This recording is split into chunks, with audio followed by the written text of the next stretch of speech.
Guys, dito sa video na to, ipapakita dito sa atin kung paano gawin yung tea powder dito sa kanilang bansa sa India.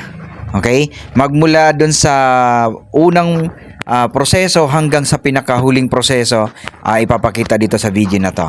Okay, dito sa pang-una niya, kinukuha niya dito yung mga malalambot, kumbaga yung mga batang-bata pa na dahon, yung pinakadulo. Hindi na pwedeng gamitin kasi dito yung mga magugulang kasi siguro mapait na masyado. Kaya siguro hindi na ginagamit yung mga matatandang dahon. So ito guys, no, ito yung isa sa sa mga lagayan, ita-transfer na yan siya doon. Dadalhin na yan doon sa second step. Okay? So iimbakin yan. Kita niyo naman napakaraming kailangan ditong dahon para makapag-produce ng tea powder dito sa bansang India, no? Napakagaling. Marami na tayo mga video na nagawa ng reactions dito. Dito talaga sa bansa nila makikita yung mga mass productions ng mga ganitong mga produkto. Iba't ibang uri ng paggagawa. Okay, ito namang proseso dito mga loads. Ito na yung dito nilalaglag nila papunta doon sa may machine. Okay, para gilingin yung mga dahon.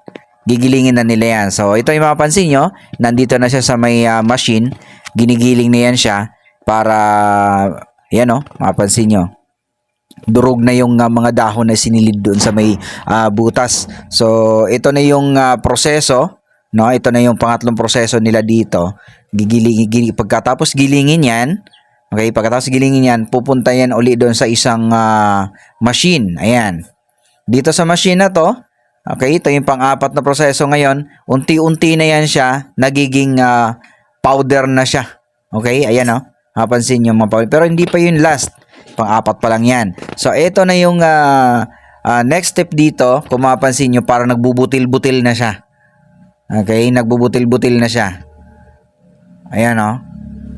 Diba? Parang na siyang itsurang tea. So, ngayon, kanina kulay brown. Kung mapansin mo ngayon, ito na yung tea na kulay niya is yung parang siyang nagkukulay black.